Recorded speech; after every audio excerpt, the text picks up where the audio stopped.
Mark my words. One way or another, we'll get past the speed of light. I don't know how. Probably by, like, folding dimensions and stuff. But, you know, everyone talks about these laws of physics. Well, we always invent new laws, because it turns out the real laws of physics are different than what we had previously thought. And what we previously thought was just our best guess, and what we currently think is really just our best guess. And we'll be advancing on that very rapidly. Who knows where all this stuff may lead? Into the zero-point field, for instance. And the connectedness of all things, or at least so I've read in a book called The Field by Lion McTaggart. If half of that book is true, we got some serious stuff on our hands.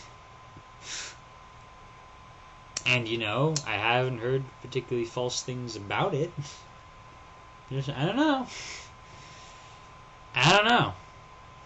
It's all very interesting. Very unpredictable. But not necessarily something to be frightened of. We've had so many sci-fi stories about the machines taking over. Maybe we're kind of prepared. and maybe we'll be like, you know, we'll make sure the machines don't take over or anything. There's a question about artificial intelligence. Whether or not that's possible. If it is possible, then we have this world-ending thing, which is what he said, specifically superhuman intelligence, was what Mr. Vinge was talking about. The idea being, if we can create something which is truly as smart as a human, but it's a computer, then we can just chug that computer full of as much electricity and as many processors as you'd like, and that computer figures out how to make itself faster, and how to make itself faster and faster on making itself faster, and that would really be kind of a singularity. That would just, theoretically, just bang, and suddenly this computer is like, what, infinite knowledge? Is that where we're at? I don't know. I think that infinity possibly isn't everything. And go off on a limb on this one. But if you think of multiple dimensions, there's a book, Flatland, I believe it was. You know, people living in 2 dimensions. And, you know, imagine if an army in Flatland or whatever somehow managed to get itself faster and faster and faster and conquered all infinity of Flatland. You know? We have conquered everything. We've conquered literally infinite space. And then, you know, they discover the 3rd dimension, and there's an infinite number of 2-dimensional planes. And so even though you have infinity, you only have a small portion of infinity. And there's really so much more to do.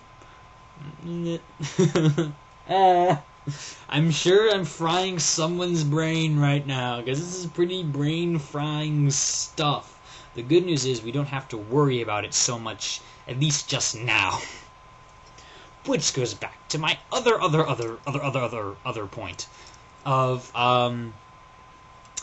maybe we can deal with all this, you know?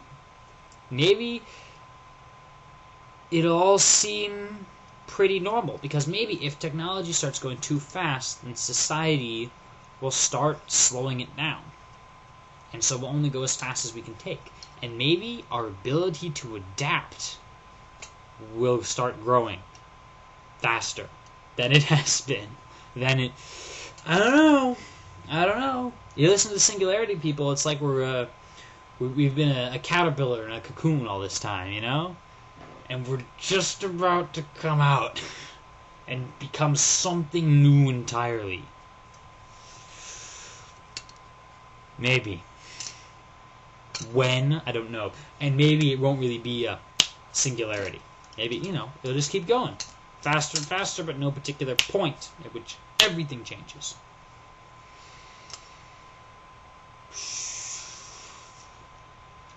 It is interesting stuff, though.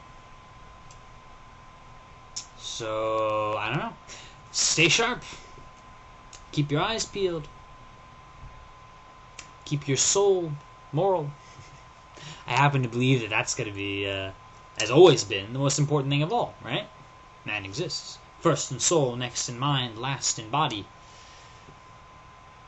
It may be in our choices, in our moral choices, not necessarily defined specifically by the religions you may or may not belong to already. You know, I'm not saying everything has to be exactly according to predefined standards. No, and quite the contrary, everything keeps changing. We keep getting closer to the truth and adjusting ourselves, and the reasonable people benefit. Perhaps it is the moral choices which will lead, and in fact have always led, more so than anything else, to good or bad outcomes. In any case, it's really interesting stuff.